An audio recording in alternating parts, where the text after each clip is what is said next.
Baik, alhamdulillahirabbil alamin. Masya Allah, tabarakallah, kita kembali di program Majelis Ilmu Damai Indonesiaku. Setelah kita tadi mendengarkan tausiah dari Ustaz Tata Sukayat, betapa indahnya Allah memberikan anugerah yang sangat luar biasa, yaitu berupa mata. Mata dengan fungsinya yang sangat luar biasa. Di setiap detil apa yang ada di dalam mata kita ini berfungsi sangat baik. Bahkan bulu mata yang ada di mata kita ini berfungsi untuk melindungi debu. Nah, pertanyaannya, bagaimana kita menggunakan atau memanfaatkan mata kita sesuai dengan perintah Allah. Itulah yang disebut dengan ghaddul basar atau menundukkan pandangan. Selengkapnya akan disampaikan oleh guru kita Ustazah Nabila. Selamat mengikuti. Bismillahirrahmanirrahim. Assalamualaikum warahmatullahi wabarakatuh. Alhamdulillah wassalatu wassalamu ala rasulillah wa la hawla wa la quwwata illa billahil aliyyil azim. Rabbana shrah lana sudurana wa yassir lana umurana wahlul 'uqdatam min lisanina yafqahu qawlana. Allahumma 'allimna ma yanfa'una wa anfa'na bima 'allamtana wa zidna ilma. Al-mukarramun wal muhtaramun, guru-guru kami yang berada di Damai Indonesiaku hari ini, dan juga pemirsa yang di rumah yang dirahmati oleh Allah Subhanahu wa taala, jamaah Masjid Al-Muhajirin yang hadir di sini, Masya Allah. Semoga insya Allah Allah senantiasa memberi kesehatan, panjang umur, diluaskan rezekinya. Amin ya rabbal alamin.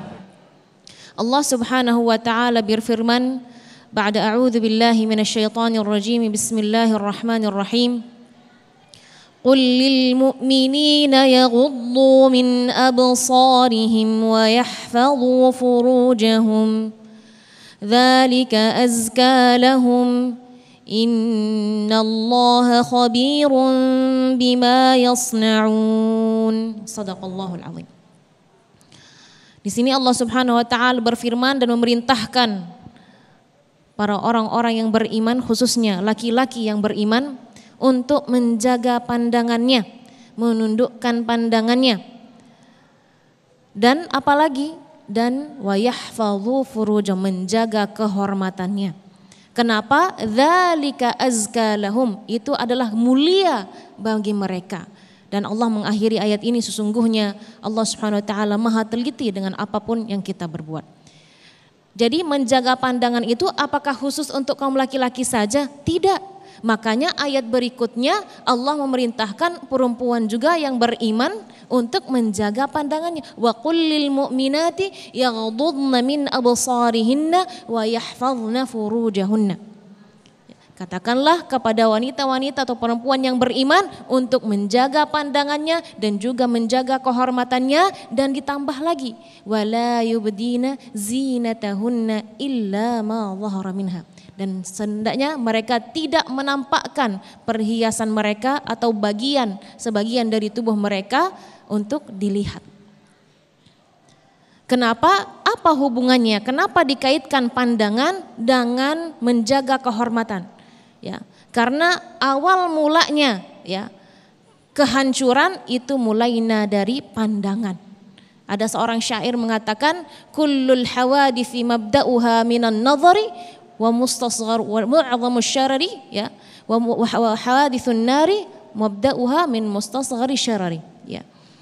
Bahwasanya awalnya permulaan kehancuran, ya, zina, ya, hancurnya rumah tangga, apalagi selingkuh, ya, apalagi, dan banyak kehancuran-kehancuran lainnya itu mulainya dari mana? Dari memandang. Dan ini kita anggap remeh. Wa mu'adhamun nari mabda'uha min mustasghari syarari. Dan api yang besar mulainya dari percikan api yang kecil. Jadi jangan meremehkan. Maka Allah Subhanahu wa taala Maha tahu, ya. Karena kita sering memandang, sering melihat. Lantas bagaimana Ustazah kalau kita pengen menjaga pandangan kita? Kalau misalnya ada yang lewat, terus kalau kita tidak bisa mengendali, mungkin tadi nabrak kalau bawa kendaraan, bagaimana itu? Pernah terjadi di masa Rasulullah Sallallahu Alaihi Wasallam, ada perempuan yang lewat, lalu ada sahabat Nabi yang masih anak muda di samping Rasulullah, dia melihat, memandang. Maka Rasulullah langsung menggerakkan dagunya untuk mengarahkan ke arah yang lain. Jadi yang pertama yang kita lakukan ketika kita melihat hal yang tidak pantas atau mungkin melihat aurat, melihat hal-hal yang tidak diinginkan atau tidak diridhai oleh Allah, maka hendaknya kita mengarahkan pandangan kita ke hal yang lain. Bagaimana Ustazah kalau misalnya memang terpaksa harus kita misalnya berkomunikasi, berinteraksi dengan lawan jenis, bagaimana ini? Ya tetap kita profesional dalam bersikap, tapi tetap kita menjaga pandangan kita, jangan dipelototin aja. Enggak, tidak seperti itu, ya.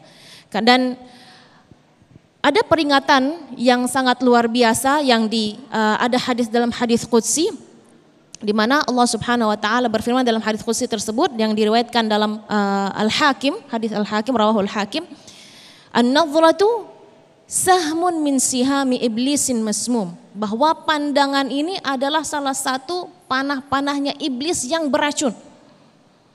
Man tarakaha min makhafati abdaltuhu imanan yajidu halawatahu fi qalbi.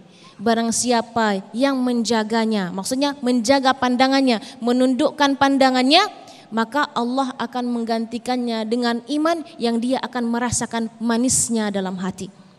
Jadi itu manfaatnya luar biasa, ya. Ini ya udah kalau gitu, kalau kita nggak ngelihat orangnya nggak apa-apa deh kita lihat di HP. Nah ini kadang-kadang kita nggak ngelihat orangnya secara langsung, tapi HP nih bahaya nih, ya.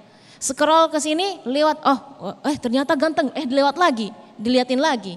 Ya, misalnya kalau bapak-bapak lihat cantik, ternyata dibalikin lagi scrollnya tadi. Ya, enggak, maka itu harus dihati-hati.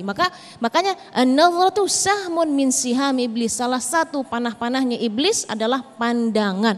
Maka kita harus menjaganya. Karena apa? Karena hasil dari kita menjaga pandangan adalah insya Allah Allah akan menetapkan iman dalam hati kita, dan insya Allah kita akan merasa nikmatnya iman dalam hati. Ya, dan itu salah satu manfaatnya. Dan juga ada ulama mengatakan man hafidha basarahu anarallahu basiratahu.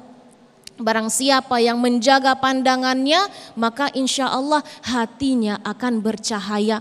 Jadi ketika dia belajar gak merasa berat. Kalau dia melaksanakan ibadah tidak merasa berat, tidak merasa terbebani. Jika dia hendak melaksanakan sholat, dia tidak terfikir dengan macam-macam yang dia melihat. Justru dia akan lebih fokus dalam beribadah. Jadi dan itu manfaatnya luar biasa. Selain kita ditingkatkan keimanannya, juga kita juga fokus dalam beribadah, dan juga itu menjadi amalan untuk menjaga anggota tubuh kita di masa tua nanti. Ada para ulama, Masya Allah, usia mereka 100 tahun bahkan lebih, tapi masih keker, masih sehat seperti anak muda. Ketika bertanya, murid-muridnya bertanya kepada gurunya, wahai guru, kenapa engkau bisa sesehat ini? Sedangkan usia engkau sudah terlalu tua ya, gitu ya.